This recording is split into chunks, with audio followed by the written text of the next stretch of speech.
They told me to make it louder last week, so that's right. Good morning. I'm Delegate Betsy Carr. Welcome you to the Infrastructure and Funding Subcommittee of Transportation. First, we'll call the roll. Folks will actually assign their names.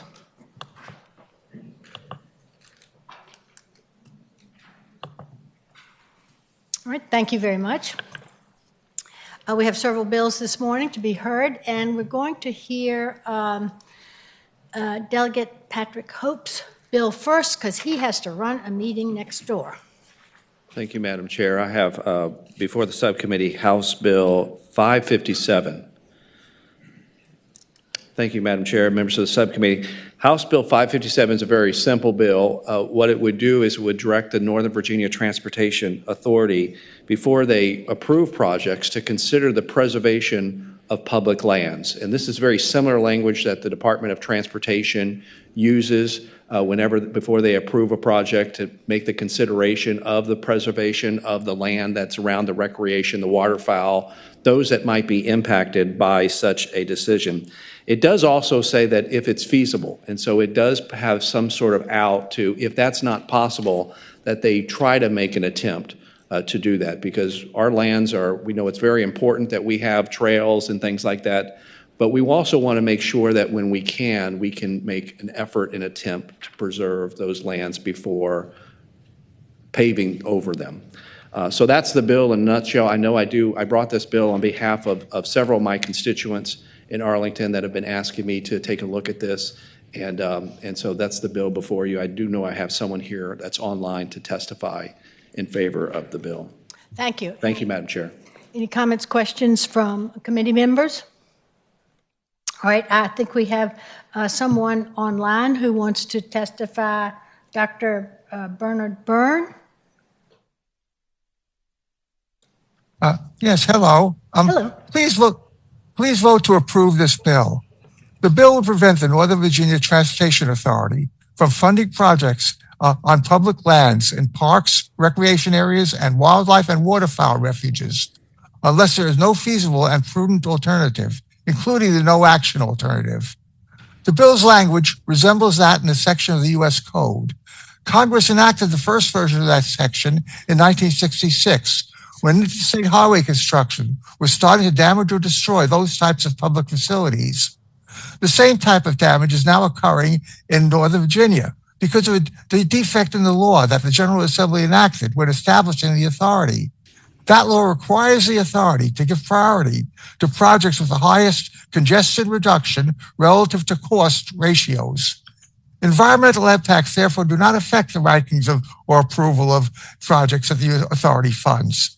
This occurs even when projects damage or destroy trees, wildflowers, and wildlife, create stormwater runoff, and remove recreational facilities in public parks.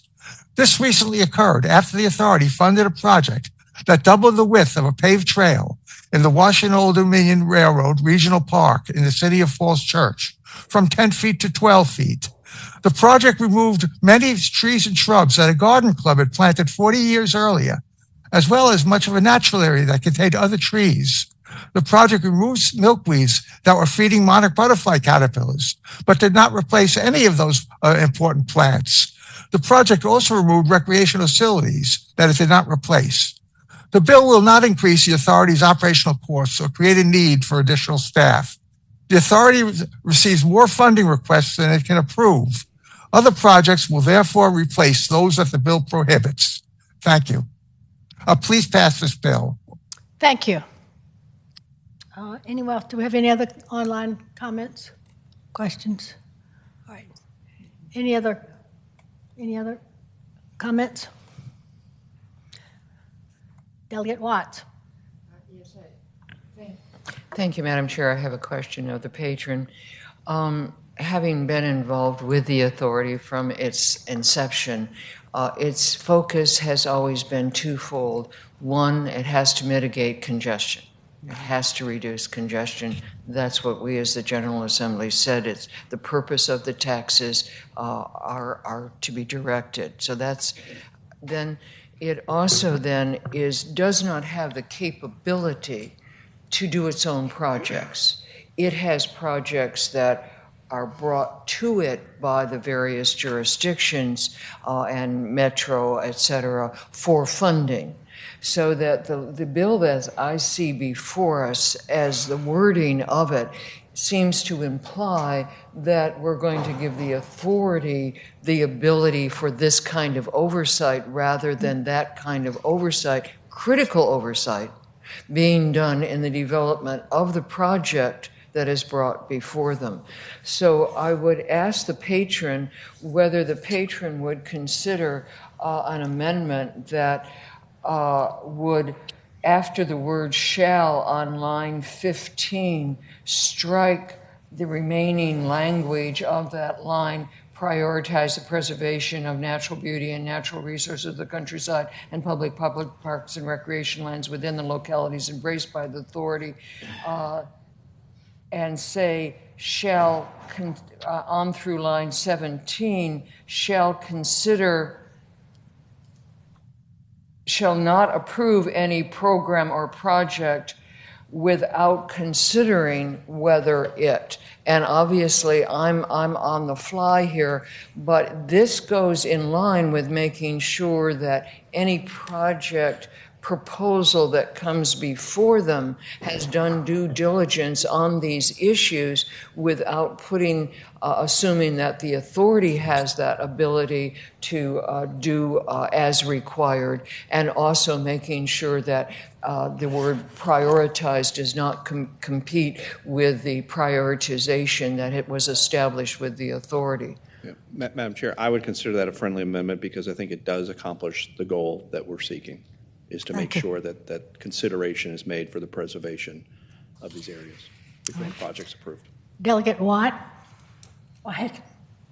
Thank you, Madam Chair. I really had a question, but it really pertaining to VDOT, I guess. Well, first, for the patron, I would ask the patron, will this, we know there's not enough transportation dollars out there. Will this cause additional funding to maybe go to mitigate more if they're seeking for a higher desire? And I'm all for protecting wildlife, waterfowl. Our waterfowl hunting will be this weekend as well, and we need to consider those. But I'm really kind of concerned, and it's more of a question for VDOT. What impact will it have on them trying to deliver projects? It seems like it would create an additional cost, taking additional transportation dollars to try to mitigate some of these. Madam Chair, I'll be glad to take a stab at that, and if they have follow-up. This is obviously not my area of expertise, but there is an out what talks about feasibility, and I think with Delegate Watts' amendment, it asks for the assurances that there is a feasibility study that's conducted by the locality, and to make sure that every attempt is made to do that. In my opinion, based on that amendment, I don't believe that it should cost additional dollars in order to implement. But I would yield to the experts from the authority whether or not they see it that way as well. And Madam Chair, yes, please. And can the authority already require this? Additional mitigation for? That's why I'm bringing the bill, because at least from my constituents, they don't believe that they're exercising it, and this makes clear that that is part of their responsibility to ensure that these studies are done. Delegate Watt, did you have another? Anything else? All right, Delegate Mild. Thank you, Madam Chair. I'm curious, the gentleman who called in and made a comment, if the language that I'm reading here says, was there another feasible alternative to widening the old railroad trail, I think it is, that runs through Falls Church? Wouldn't that project have probably gone forward anyway? I can't imagine another way to get at that problem. Madam Chair, Yes. I think that's correct. I mean, I think under this legislation, I do think that there is an out to that in the language, as I read the language, that if you could make that case that there was no feasible alternative, then I do believe that that project would have continued. But again, you'd have to really ask the authority whether or not they view it that way. I can't go back and speculate as something that's already occurred, but at least the studies would have been conducted, and they would have had assurances, the public would at least, that they would have assurances that every possible effort was made to mitigate any damage to those surrounding areas. Thank you, Madam Chair. What else? Or where are we with the amendment, Madam Chair? Yes. Delegate Watts? Madam Chairman, I assume that I do this all the time. That's why I'm going. Madam Chairman, I'm sorry.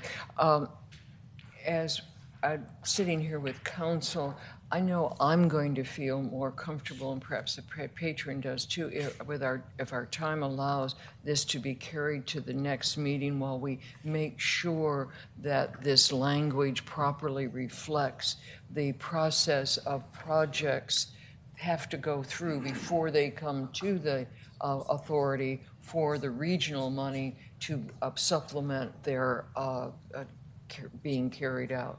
Thank I you. would feel more comfortable to carry. All right.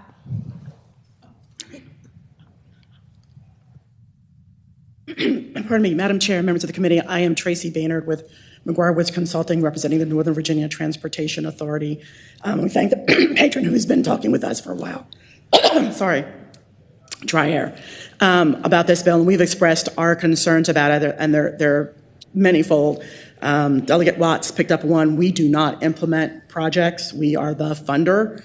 Our project agreement with an agency or locality requires them to get the appropriate permits, which means that they have to follow the appropriate local, state, and federal rules and regulations about design and environmental review. We fund on a reimbursement payment, so they have to do the work before we will provide the funding to them. So the question from Delegate Wyatt about whether this would add more work, I would say that the applicants for our funding have to do the work already, and this just puts words into the code that aren't necessary. To go back to Delegate Watts' question, in the process of how we fund projects, they have to go through this. And a lot of what we do, not a lot, but we definitely spend significant amount of money funding, planning, design, and environmental work on projects, meaning that the project owner goes through the process of environmental review, looking at mitigation, and if they come up with a plan that can get permitted,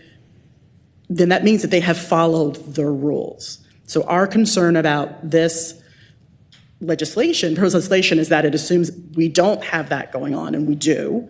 It's putting duplicative words in the code, and Delegate Watts identified our chief concern that we have, which is changing dramatically our statute priority, which is solving congestion relative to cost.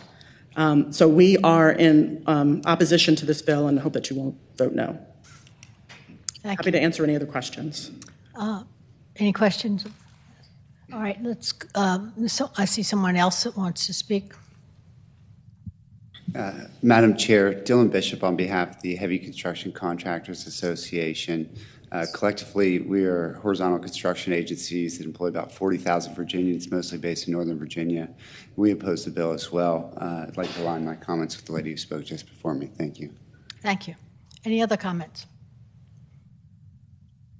Madam Chair, Gordon Dixon with Virginia Transportation Construction Alliance. We represent contractors and designers, the engineers who work with VDOT to plan, design, build, repair, fix, maintain the roads. As Tracy Baynard referenced, we do work with those designers to build and consider those environmental components already that's to comply with that. I know the construction sites look messy. They don't look like they're being careful of those kind of components about the environment, but those contractors are working that way, and so we have concerns with this bill. Thank you. Thank you. All right. Any other comments or against? All right. We have Delegate Reed. Madam Chair, when it's appropriate, I'd like to speak to the bill and make a motion. That'd be the time. Okay, thank you, Madam Chair. And I really appreciate Delegate Hope bringing this legislation and especially the concern from his constituent, because this is something that I know that we all want to be able to address. And I also really appreciate the attempt at Delegate Watts to be able to kind of amend this. But I think that what we're hearing is this ends up being a much more complicated process than just what we have here before us today. And I think in able to do this, it's due diligence and it's due consideration to be able to move forward. I would recommend that we gently lay this on the table, continue these discussions with both you, your constituents, and the localities, which appears to be where we need to be addressing this, and then look at doing something in next year. And so, Madam Chair, I would make a motion that we gently lay this on the table, and then we continue work with the patron for next session. Thank you. Second. All those in favor, please indicate your preference on the board.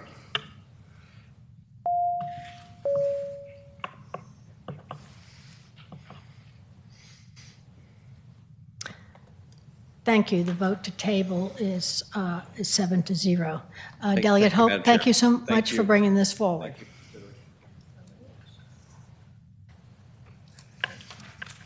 So they tabled it here Yes. for discussion. They tabled it I'd next like year to- after board. We have one bill, Delegate Ballard's HB 305. He has asked that bill be struck. So moved. Second? All right. And this is a voice vote. This, all right, again, Recorded vote. people please indicate their preference on the board.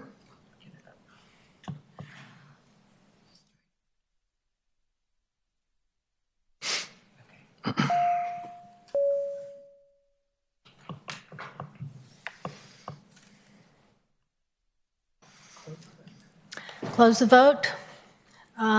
So that means that Delegate Ballard's 305 has been stricken from the docket. Then, yeah. Let's turn next to HB 135. Delegate Cole. Thank you, Madam Chair, members of the committee. The bill before you, HB 135, is a simple bill. This bill would allow our disabled veterans to use the I-95 HOT lanes free of charge. In our country and Commonwealth, we invoke and praise our veterans regularly. However, if you ask many of those who served, they feel left behind and forgotten. After the parades and the anthems, after the stump speeches and ribbon cuttings, veterans remains, and many are still struggling. In our Commonwealth, many disabled veterans suffer deeply from traffic, and I have heard from many constituents about their ire and problems with I-95 traffic specifically. To quote a constituent and a friend and a veteran, former Councilman Reverend Hashmel Turner, who told me that veterans often miss appointments when traveling to D.C. or Northern Virginia, it may be 2 months before you can get another appointment scheduled. We served our nation, but many have returned home to seem to be treated as expendable. Our veterans have served this country, and we must in return serve them.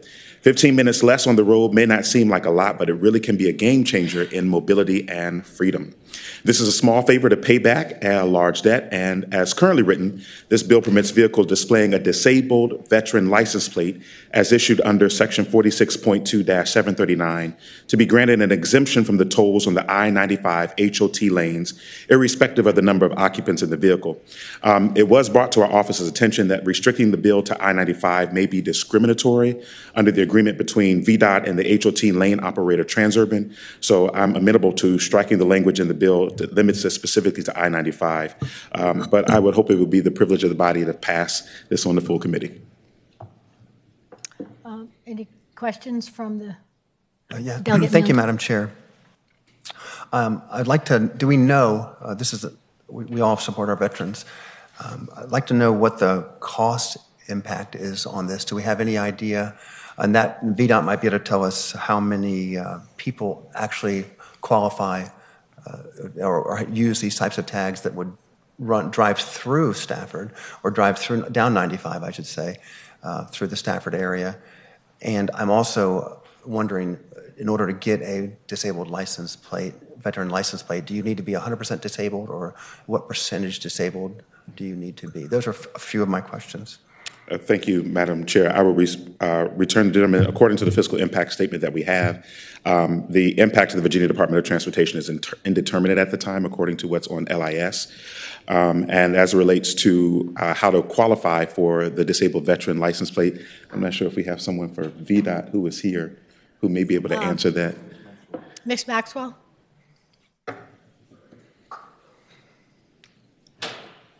Madam Chair, members of the committee, I honestly, that would be a question we'd have to pose to DMV. I'm happy to do so. But what the particular requirements are to get a disabled plate, I don't believe you have to be 100% disabled. But let me confirm that. I can probably try to phone a friend at DMV right now. But let me see if I can do that. Thank you. I think our council has the answer to that. Yes, Madam Chair. The language of the code says that in order to qualify for a special license plate for disabled veterans, the applicant needs to be certified by the U.S. Department of Veteran Affairs to have a service-connected disability. So is that 100%? Madam Chair, follow up? No, Madam Chair. Delegate Milne? May I? Thank you. So what I know from the recent constitutional amendment that gives disabled veterans, 100% disabled veterans in Stafford County at least, tax relief, we know that 2% of our taxpayers in Stafford County are 100% disabled, 100% disabled. So this is a great step in the right, I like where you're going with this, but the cost impact could be massive because many, many more people are not 100% disabled, use those tags. So I think it would be, we shouldn't move this forward without knowing what the cost is going to be. Thank you. Any other comments, questions from the Delegate Glass? Thank you, Madam Chair. So I wanted to say to the patron, like as an American and a disabled veteran, I truly appreciate the importance of supporting disabled veterans and fully recognize the sacrifice. And while we sort of share that goal in assisting them, I too have economic concerns about the feasibility of exempting them from the high occupancy highway lane. And it's not that I don't want to support our veterans. I think that's really clear across the board here. But rather, I believe there might be more ways that we can provide assistance without an additional economic burden. And I think perhaps we can explore that so that the cost, address the fact that they can't afford the cost rather than exempting the toll. Thank you. Anyone in the audience have a comment in support of the bill? Anyone in contradiction? Morning, Madam Chair, members of the subcommittee. David Skiles with the Vector Corporation representing Transurban. Certainly, we share Delegate Cole's views on the service of our military and veterans and appreciate Delegate Glass's comments regarding the need to support them long after they get out of the service. But this bill before you does have several operational issues. First and foremost, for the I-95 express lanes, our technology currently cannot discern a disabled license plate or any class of license plates beyond the tag number. As folks know that have used that corridor, our tolling technology uses EasyPass to collect the toll, and then we can use a back office review of plates if there isn't an EasyPass. But this bill would certainly increase the operational costs to do that back office review. That would be a significant number for Transurban, and obviously if it were expanded to other toll facilities, I would assume that that would be the case across the board. In addition to that, obviously we have a comprehensive agreement with the Commonwealth that we signed for a period of time as part of our public-private partnership. And something like this would obviously greatly expand the amount of folks that would be traveling the corridor for free. So there would be an issue with our comprehensive agreement.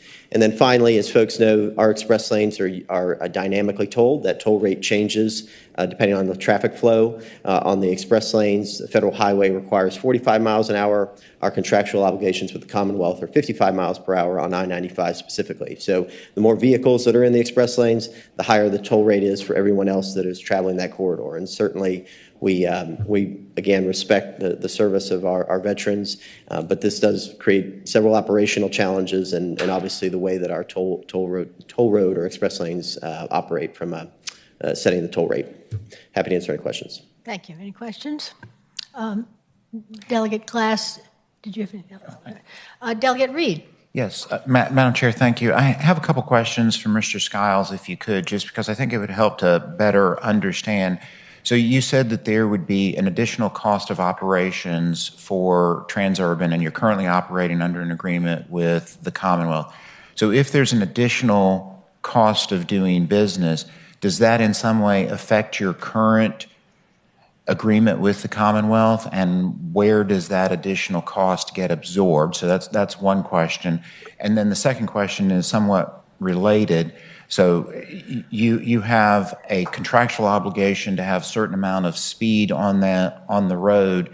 What happens if that's not maintained because there's additional drivers on that are not paying the tolls?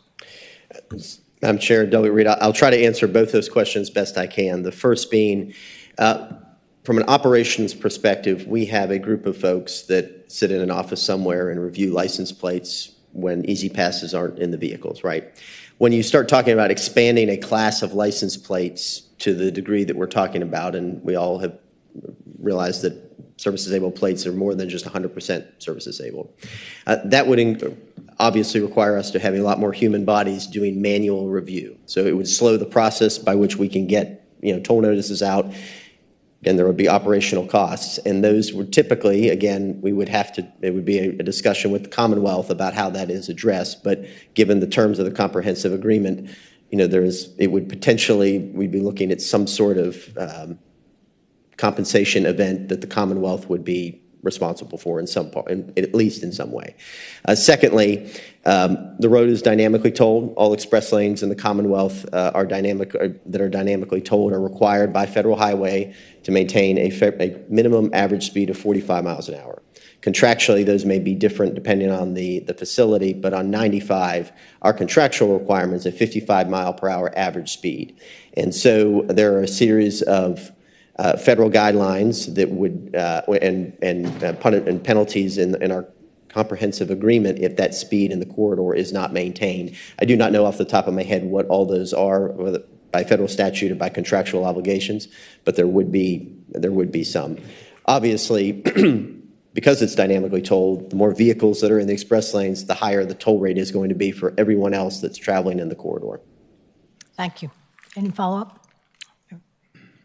Delegate Glass? Madam Chair, I have a motion, and I would like to speak to it at the appropriate time. All right.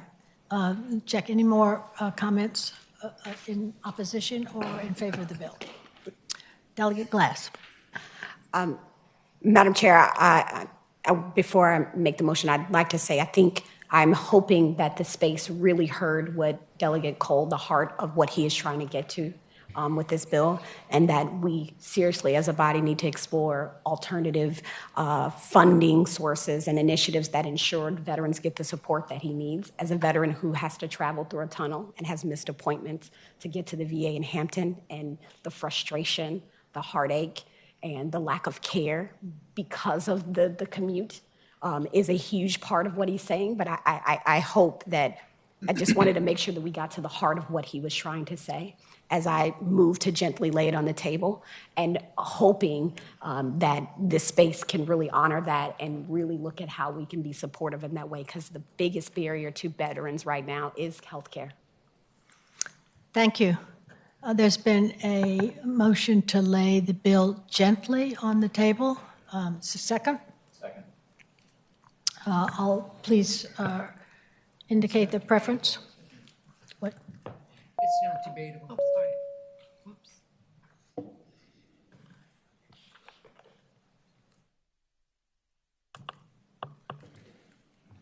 All right, that vote passes 7-0. Thank you, Delegate Cole, for bringing this. Thank you, Madam Chair, members of the committee, for your consideration. Let's look next at HB 424 by Delegate Green. This may have some similarities to the bill we just heard.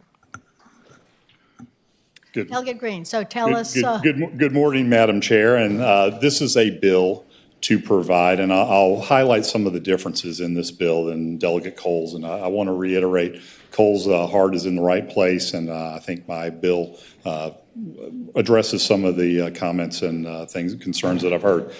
My bill allows disabled veterans, after receiving 100% service-connected permanent and total disability. This bill replaces the current window stickers and current license plate readers with persons exempted from tolls to a disability with special electronic toll collection device, so special smart tag or transponder, each person eligible for free passage. So instead of having a license plate reader or things like that, they would get themselves a special tolling device, a smart tag meter. We talked about the number of people that this would affect. To my calculations, they're less than about 16,000 100% permanently disabled veterans in the Commonwealth. And I also have put in a budget amendment that I'm waiting to see, depending on what the price tag would be. And this would not apply to the hot lanes. It would only apply to VDOT tolling facilities, which there are about 11 to 12 in the Commonwealth, and I know some folks from VDOT here who could speak to that. So it's much more limited in scope, and I think well thought out. With that, I will yield. Thank you. Any questions, comments from committee members? Delegate Watts. Thank you, Madam Chairman. Speaking to this bill and also reflecting on the previous bill, we've heard the issue of cost. This type of a pass has to have a lot of electronics that go with it, however it may be developed, and certainly that's going to be something that will take time to develop. But I also then would point out, however it is raised, there will be real pushback on the fact that Northern Virginia, because of lack of construction funding that was long time, has instead the private toll facilities that are considerable. And while it helps mitigate congestion because of the variable tolls, it is a tremendous burden that is not shared at this point by the rest of the state. So the fact that you're not covering a good portion of the taxpayers of the state and the disabled veterans of the state will also be raised. But I also wanted to answer an undercurrent of questions of who pays the cost of this. Another aspect of those toll facilities is that if the use by HOV vehicles, which is the encouragement to get more people into fewer cars, exceeds a certain percentage in any given 15-minute increment, the state has to pay the facility owner for the use of the facility. So it's not like it's just a free ride. It's also, there's a certain limit at which the toll facility operator says that we are providing a benefit in reducing congestion, and the Commonwealth needs to pay for that. And so this, I am sure, would be all part of that. Whatever your riders are for free, you, the Commonwealth, have an obligation to us, the facility operator and management, to pay for that usage when it becomes a issue that is beyond our contractual ability to cover that cost and have a viable facility. So there's no free ride, and it will ultimately, the more we expand it, it will infringe on the transportation dollars of the Commonwealth. Thank you. Any other comments from committee members, questions? Madam Chair, you Chair. said you have a budget amendment. Do you have a total? Did you say that? We do not have, it's a placeholder, and I presented it yesterday. We're unaware of the actual cost because we don't have the exact number of 100% permanently disabled veterans. We know it's somewhere in the range of below 16,000 in the Commonwealth, and it's 100% disabled, service related. All right. Follow-up? No, thank you, Madam Chair. Madam Chair. Delegate Reed. Yes, thank you, Madam Chair. So first of all, I would just want to say out loud how blessed we are to have Delegate Watts, former Secretary of Transportation, on our subcommittee Yes. because it's like she brings such a valuable amount of information that we would not otherwise have access to. But beyond that, I did have a question for the patron. You had indicated that this would not apply in hot lanes and places where VDOT is doing tolling. And I'm trying to understand where that occurs because it's my understanding that either through the Highway Corporation Act or through PPTA that there are contractual agreements that the Commonwealth has all around the state that would potentially, as Delegate Watts was saying, trigger some type of compensation from the Commonwealth beyond just the reduction in tolls for individuals. So I'm curious, where are those VDOT only tolling locations that are not part of a contractual agreement? Well, the one that comes to mind is the one in my district, which would be the Coleman Bridge. And there's a facility there. They're also mainly it wouldn't apply to hot lanes because you have these contractual agreements, which you touched on. But these would only apply to VDOT owned. And there's a representative here from VDOT that I could call up and they could probably answer your question. And I hate to give an incomplete answer, so I always like to call upon the experts. Ms. Maxwell. Madam Chair, members of the committee, I want to clarify a couple of things. Patron is absolutely correct. This bill would not apply to hot lanes because of the code section it's drafted to. However, there are other facilities in the Commonwealth that would be impacted by this legislation, two of which are under a concession agreement with the Commonwealth. That would be ERC, and it would also be Pocahontas Parkway, potentially. So bottom line, to the extent that those entities thought that this legislation impacted them negatively, they could assert a compensation event, and that would be ultimately probably something the courts would have to decide. I know some of the issues that have been questioning the amount of the fiscal impact or the size of the fiscal impact. That's very difficult for us to ascertain right now. We did get a statistic just yesterday or the day before, I believe, from a federal senator's office, and 100% disabled veterans are 66,000 in number. That's information we've gotten from the Veterans Administration. But the primary issue is just that there would be impacts to both VDOT operated facilities, absolutely. Sometimes there would be other facilities. I can rattle off some that are not concession agreements. For instance, the Powhite Parkway,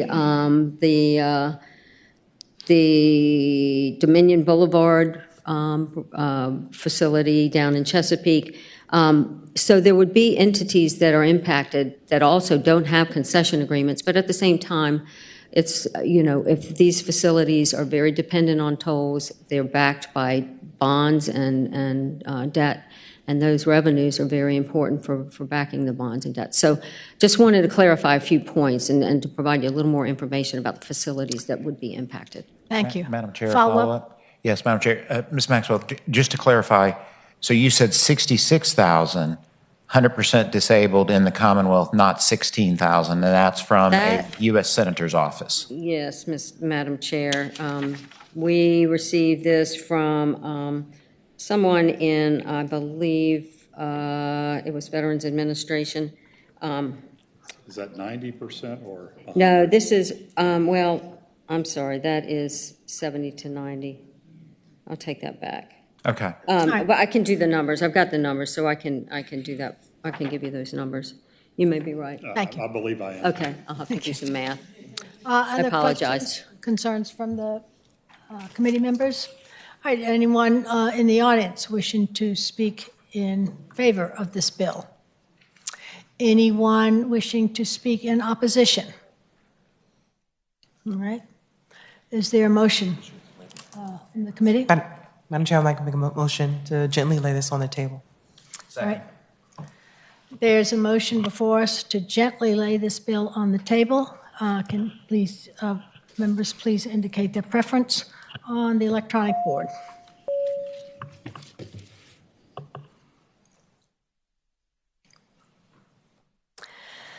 The vote carries 6-1. Thank you very much for bringing you. this. I want to, since we have, yeah, we'll do Siebel.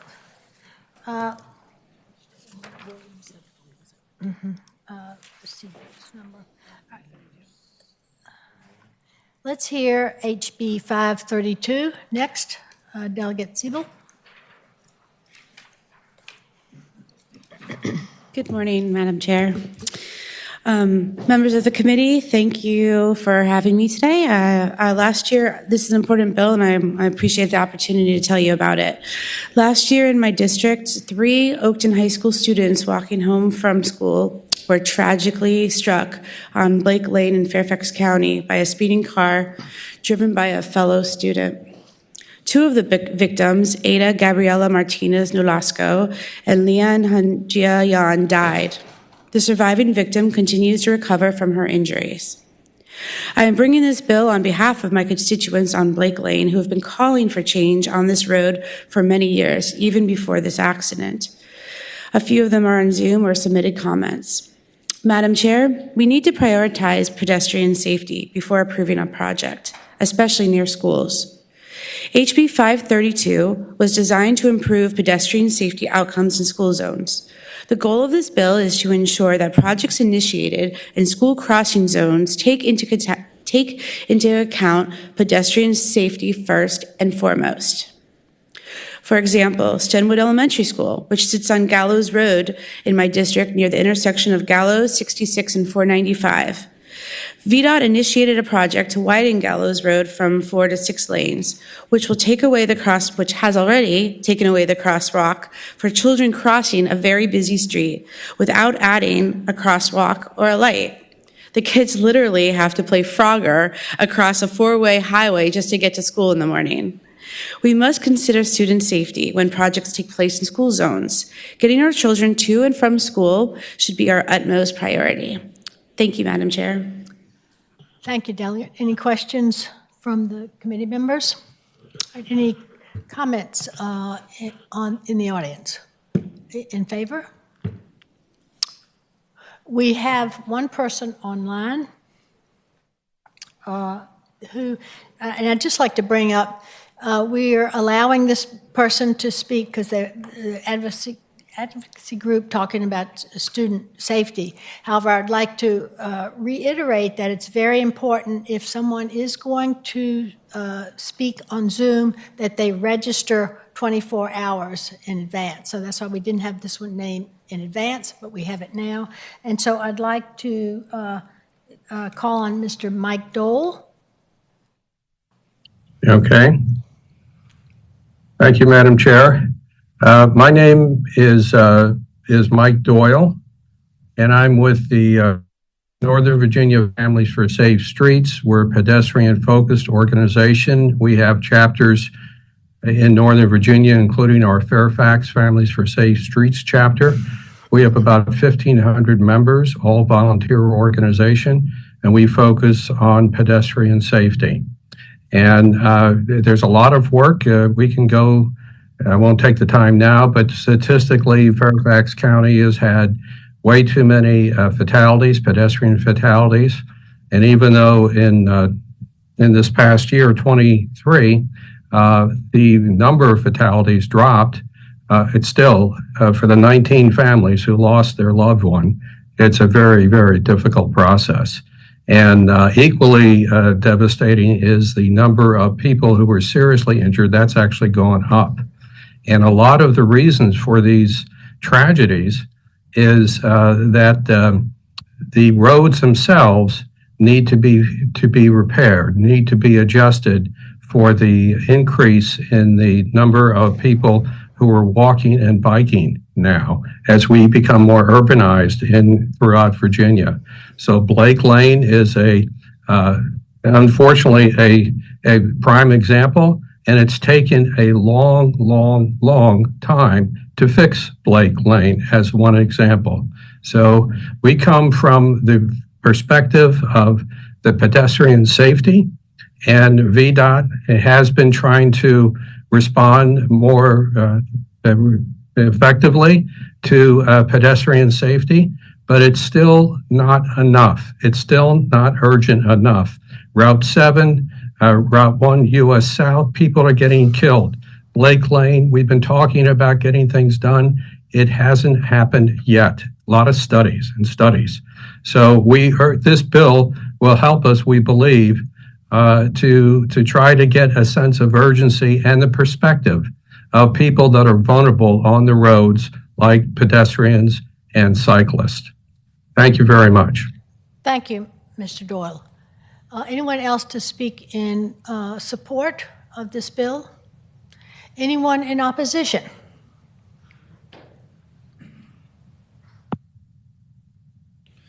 Madam Chair, Gordon Dixon with the Virginia Transportation Construction Alliance. Applaud the delegates' proposal here on this bill. It's certainly tragic when you have any kind of issue like this that you have to address. As someone who works with the Construction Alliance and engineers, safety is first and foremost the number one concern of our members when they're doing their projects. It is the first thing they do in the morning. It's the first thing they do at night to check on things one way or the other. We feel like this bill is a little prescriptive and can cause some delays on projects and to the point where they may not go forward on this and have concerns with this concept the way that it's written. We work with VDOT almost every day on different components, work with them on safety components. We work with the state police on safety, trying to find ways to improve those components. Our design engineers are always looking at safety as their key component on this. So we have had concerns on the bill. Thank you. Thank you. Good morning, Madam Chair, members of the committee. My name is Mitchell Smiley. I'm with the Virginia Municipal League, and I think that the goal of this bill is laudable. I think that there is a pedestrian safety issue that certainly needs to be addressed in the Delegates District as well as on the road to the Commonwealth. However, as written, I do have concerns that if you have a safety audit for pedestrian safety, the language of the bill says that it shall be incorporated into the project plan, any recommendations that are made, or the project will be canceled. That's, I think, overly prescriptive, given if you're trying to make improvements and there are recommendations that either for budgetary reasons or practical reasons can't be included in the project, would have to be canceled. And so that would lead to projects not being done in school zones, even if the locality wanted to improve safety. I do think the idea of having a pedestrian safety focused road audit is a great idea, and we would be happy to be involved in conversations with VDOT on the development of that sort of safety audit. So, but because of the prescriptive nature of the bill, we do have problems with it as written and introduced. Thank you. Thank you.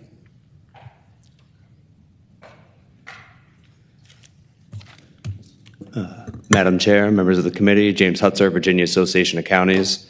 I do want to second everything my colleague Mitchell with VML just said. We want to thank the delegate for hearing our concerns and working with us. We have, like I said, the same concerns that VML has. And we hope to be involved in any discussion that follows the fate of this bill. So thank you all. Thank you. Any other comments from the audience?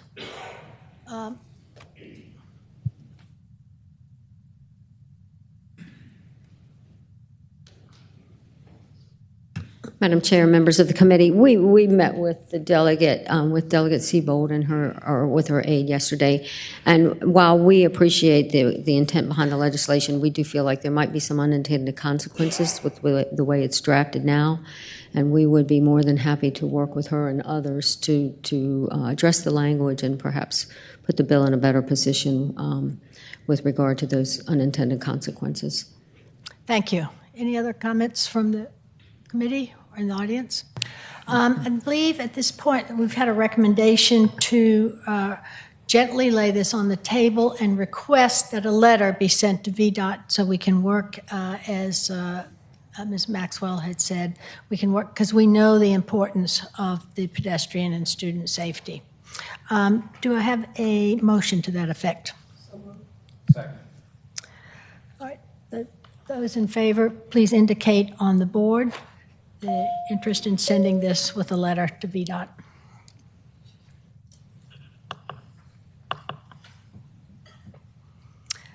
That motion passes 7-0. Thank you, Delegate Siebel, for bringing this forward. Yeah, thank you, Madam Chair. I appreciate it, and thank you, members of the committee.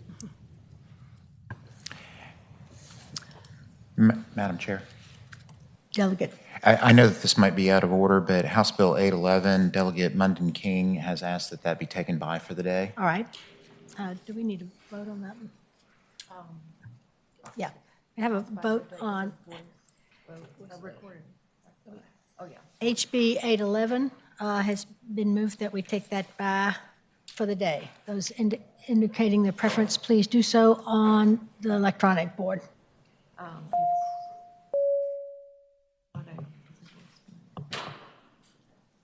Board voted? It's a voice vote. Oh, all right. All in favor? Aye. Any opposed? That vote passes. So we will hear HB 811 at our next meeting. Next is Delegate Williams was here. There you go. Delegate Williams, let's hear you, please. Thank you. Good morning. Madam Chair, I'm presenting a bill today about abandoned and derelict aircraft. So what we've got going on, a lot like cars, they're getting older, they're sitting around, they're left at airports, they're left in hangars, and with these aircrafts, they're kind of unique because they've got federal FAA titles as well as being registered with the state. So under the current provisions of law, we have to do some very creative requisition and retitling through the DMV and other particular types of creative lawyering. But this was cleanup to make sure that aircraft that are left on our airports locally, they'll be able to facilitate the retitling, the transfer, put a lien on them so we can deal with the cost of doing those things. You can't just tow an airplane. You have to take its wings off. We have two sitting over at Blue Ridge Regional Airport that have been there since I've shown up at that particular place, and we could break those down and sell the parts and assets, but right now they're two big airplanes just sitting in the corner of the airport, and this is going to continue to happen because these planes are getting older and older. And I'll be happy to answer any questions. Thank you. Committee members, any comments? Delegate Watts? White. Yeah. We do have someone from the Delegate Watts. Delegate Williams is used to my not turning the microphone on. Delegate Williams, my question is, and we see this all the time in some of the tax bills that I'm familiar with, that your definition of derelict aircraft says does not have a current certificate of airworthiness issued by the FAA. So that could be the next day, because it's an or relationship. Should there not be a time frame issued within the last 2 years or 3 years for taxes? Typically, before we take any property, it's 3 years of unpaid taxes before you might take property. So should there not be a time frame in there? I can see a predatory act of someone waiting for something not to be properly done, and even the next day be able to move on it under your current wording of derelict, which is an or relationship, not and. Because it's not just that it's not in viable condition, but it's or doesn't have a certificate and is not in the process of being actively repaired. Well, again, maybe it lapsed and it's not being repaired because there's not the issue of repair the way you have defined derelict aircraft. So an airplane is not flyable when it gets pulled by a certified A&P. And so you cannot take an airplane off the ground if you've got a red card on it. And then you've got the certificate of airworthiness. That is also required to have the endorsement of the FAA and the A&P. So these are not easy things to lose and or get back. When you lose them, when they're not flyable anymore, it takes a significant reinspection to have those planes become flyable again. So it's not like failing to pay your registration fee. These planes aren't safe to get off the ground, and until they're safe, they're considered derelict. Thank you, Delegate Williams. If you please go through the chairman. I'm sorry. Chairman. Oh, Yes. I'm sorry, Chairman. Madam Chairman, I accept whatever description the patron offered, but my concern, Delegate Williams, is the bright words on the page. And because it doesn't say means any aircraft that is not flyable, and it says is not flyable, period, or does not have and is not being repaired. And this is my concern, that there needs to be a time frame in there at the very least, because those two conditions are totally separate, and someone could operate to take that airplane just based on the second condition, not the issue of flyability, the way it's worded here. Madam Chair, there are some timelines further down in the subsections about notice, and also calendar dates before collection and things like that. They usually fall at about 45 days and 30 days, and it requires different particular provisions. So I am struggling with answering the question based on definition when the provisions for notification and timing is further down in the section. I've said we've used it. Follow up, Delegate Watts.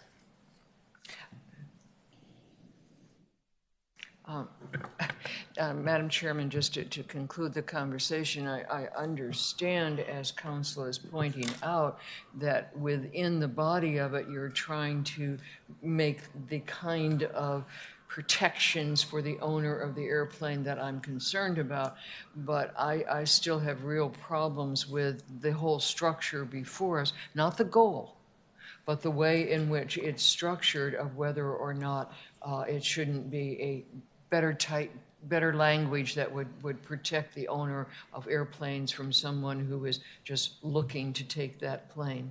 All right. Any other comments from our I have a members? Madam Chair, I want to piggyback off of Delegate Watts as well. When aircraft loses its certificate of airworthiness, if the owner is making any type of improvements or adjustments to the aircraft and have to get recertified. So I think I'll be comfortable with tightening up this language. Madam Delegate Chair. White. Thank you, Madam Chair. I want to thank the delegate for bringing this bill up. I have two small airports, municipal airports in my district, and I do see abandoned, derelict aircraft on that, so this will definitely help those folks, and especially even the smallest of my two localities, Newkirk County, that has a airport to dispose of or deal with those aircraft and improve the visibility and the appearance of their local airport. So I want to thank you for bringing this bill forward. Delegate Miller. Thank you, Madam Chair. I'd like to echo those comments. I also have a larger airport in my district, and I'm a private pilot, so you see this regularly. So this is a great idea. I'm surprised it doesn't already exist in law, and I hope that this subcommittee can find a way to help the delegate tighten this up to their satisfaction, so that we can move it forward. Madam Chair. Delegate Reed. If it would be appropriate, I agree with what's been said, and of course, again, I also go back to the fact that it's like Delegate Watts has brought up some really very valid questions. I don't think that there is any intended harm to the legislation, but what I would like to move is that we take it by for the day, and that the delegate work with Delegate Watts to be able to see if we can better define and tighten up this language. And so I would like to make a motion that we pass it by for the day for them to have the opportunity to work on this legislation. Thank you. And Second. Madam Is that Chair. voice? Delegate Williams. I'd also like the Department of Transportation has helped with this, as well as the Department of Aviation, and so they're here. But I would agree with Delegate Reed that we can get that language straight, because certificate of airworthiness, federal aviation, it's unique. So I'm fine with that if that's what the committee would like. so that the stakeholders involved there that you Yeah. mentioned can work on this the next week, and we will hear it next week. That'd be great. Thank you. So we have a motion and a second on the table. Does this need to go on the board? No. Oh, all right. All in favor, voice? All in favor, aye? Aye. Anyone opposed? Thank you, Delegate Williams, for bringing this forward.